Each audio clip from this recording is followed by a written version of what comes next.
एक औरत थी, भगवान श्री कृष्ण की परम भक्त। दिन रात उनके नाम का सिमरन करती। एक दिन उसका 8 साल का बेटा घर की छत से आंगन में गिर पड़ा। अपने बेटे को खून से लथपथ देखकर उसके होश उड़ गए। उसी बदहवासी की हालत में उसने अपने बच्चे को गोद में उठाया और तुरंत अस्पताल की तरफ दौड़ने लगी। अस्पताल की ओर जाते वक्त उसके दिमाग में बार बार यही ख्याल आ रहा था कि मैं ईश्वर को इतना ज़्यादा मानती हूँ और आज ईश्वर ने मेरे साथ ये क्या किया।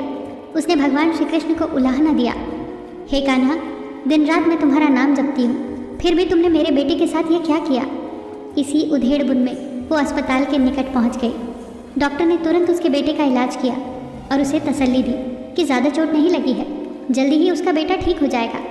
डॉक्टर ने दवाई देकर उसे घर भेज दिया, पर वो तो माँ का दिल था। बार बार उसी घटना को याद करके वो सिहर उठती। बार बार उसे ख्याल आता कि भगवान का इतना नाम लेने पर भी उसके बच्चे के साथ क्या हो गया।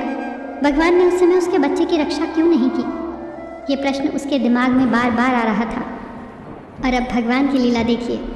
उसी समय टीवी पर किसी महात्मा के प्रवचन आने लगे जो कह रहे थे, ईश्वर किसी पर आने वाले कष्ट को रोकते नहीं हैं, किंतु उनके नाम सिमरन से ईश्वर हमें इतनी शक्ति अवश्य देते हैं कि हम आसानी से उस कष्ट से बाहर निकल जाएं।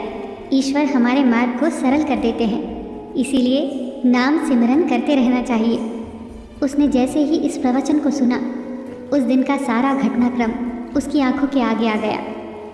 उसे ख्याल आया कि उस दिन जहां आंगन पर उसका बेटा गिरा था, वहीं बहुत दिनों से पाइप पड़ी थी और एक दिन पहले ही उसने वो पाइप वहां से हटाई थी। ये सोचकर उसका मन सिहर गया कि अगर वो पाइप अभी भी वहां पड़ी होती तो उसके बेटे को कितनी ज़्यादा चोटें आती। इसी उधेड़-बुन में उसका हाथ अपने पेट पर गया और उसे याद आया कि अभी कुछ दिन पहले ही तो उसके पेट का ऑपरेशन हुआ था। वो तो एक बाल्टी भी नहीं उठा सकती थी, लेकिन 20-22 किलो के बेटे को गोद में उठाकर आधे पौने किलोमीटर दौड़कर वो डॉक्टर के क्लिनिक कैसे पहुंच गई। इतनी शक्ति और हिम्मत उसमें कहाँ से आ गई। उसे यह एहसास हुआ कि यह अवश्य उसके कान्हा की कृपा थी। उसे एक बात का एहसास और आ गया, डॉक्टर साहब जो 3 बजे के बाद हॉस्पिटल में नहीं होते, उस दिन वो 4 बजे के बाद भी हॉस्पिटल में थे, जिसके कारण उसके बेटे का समय पर इलाज शुरू हो गया। क्या पता किसी ईश्वरीय शक्ति ने ही उन्हें रोक रखा हो। इस सारे घटनाक्रम को याद करते ही उसके मन से सारे संशय दूर हो गए और जल्दी ही घर के मंदिर में जाकर उसने श्री कृष्ण को प्रणाम किया और कहा, हे कान्हा, मेरे पुत्र की रक्षा करने के लिए तेरा शुक्रिया। और वो फिर से श्री कृष्ण के नाम का सिमरन करने लगी। दोस्तों, जीवन में जब भी कष्ट आए तो ईश्वर के प्रति अपने विश्वास को एकदम से डोलने मत दो, क्योंकि ईश्वर हमारे कष्टों को दूर नहीं करता। वो हम में वो हिम्मत पैदा करता है जिससे हम अपने कष्टों का सामना कर सकें।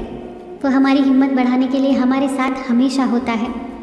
पग पग पर यह एहसास दिलाता है कि तू डर मत, मैं हूँ तेरे साथ। ईश्वर कहते हैं, उदास ना हो, मैं तेरे साथ हूँ, सामने नहीं आस पास हूँ। पलकों को बंद कर और दिल से याद कर, मैं कोई और नहीं, तेरा ही विश्वास हूँ।